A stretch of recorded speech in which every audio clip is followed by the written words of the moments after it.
Hello, everyone. This is Doug Davis, broker in charge at Crombie Realty, and here with another Ask Doug. If you're enjoying these, please subscribe. It's free and it helps me a lot, and give me a thumbs up as well. It's appreciated.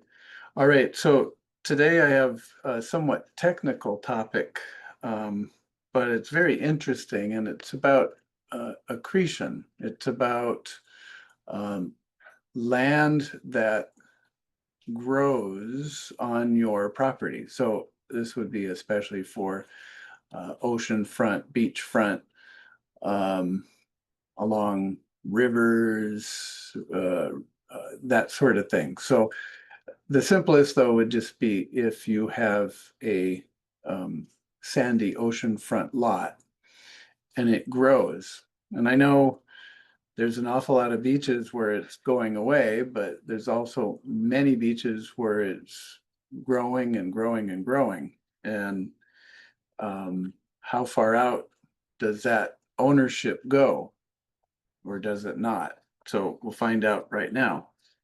So by traditional common law in Hawaii, it used to be that if land grew on your property, called accretion, um, that that new land, that new sand would belong to you. And that would be measured generally by the vegetation line. And the vegetation line was a good way in the past because it generally uh, was common to all the ocean sandfront properties around the island. That there was a certain place where the plants would grow and a certain area where they would not. And it's generally the slope. So where the waves would lap, you usually would not have any vegetation. Um, Too much salt and the plant can't grow.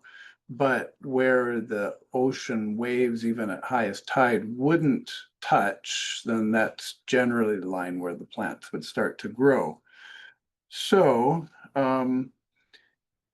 there are, again, many places where the sand does accrete, it grows and it gives you more land.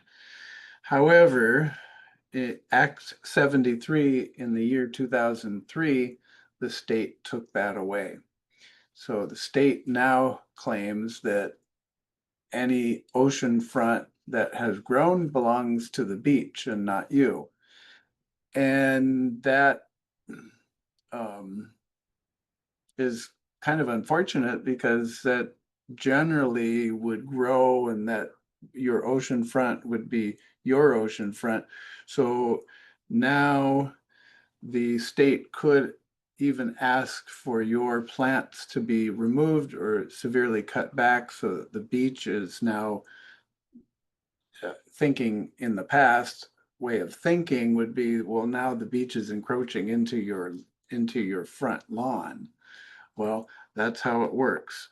So um, it if there's an exception to that, and if you can prove that the growth was natural, permanent, and in place for the last 20 years, then that would allow you to claim that land. But if you can't do that, then it's would be considered part of the new beach.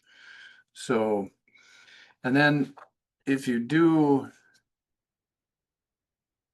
claim that you can prove that it's 20 years and so forth, you would go through different processes of registering that with land court and the different government departments. Okay, so that would also apply to lava that goes over your property and grows out into the ocean. You don't get that. State gets that.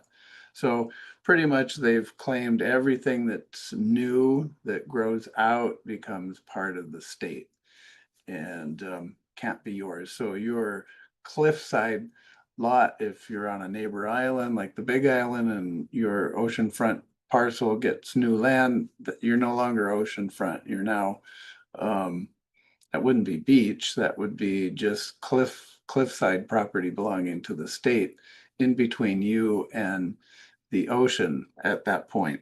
So that's kind of interesting. So um, just a little tidbit, and it does apply to everyday use if you're on certain beaches that um, are growing and not being taken away. And it allows for beach goers to be in what would look like your yard if they knew the boundaries. Um, so that could be a problem if you get, say, a homeless encampment in your supposed yard and uh, not on your property, but now in the beach property. So that happens here as well. So there you have it. If you have any property needs, buying, selling, or property management, love to help you. If you have questions, like this was something I was discussed with someone the other day, and I did a little bit more research on it to find out when the changes were. There you have it. Okay, until next week, thanks so much.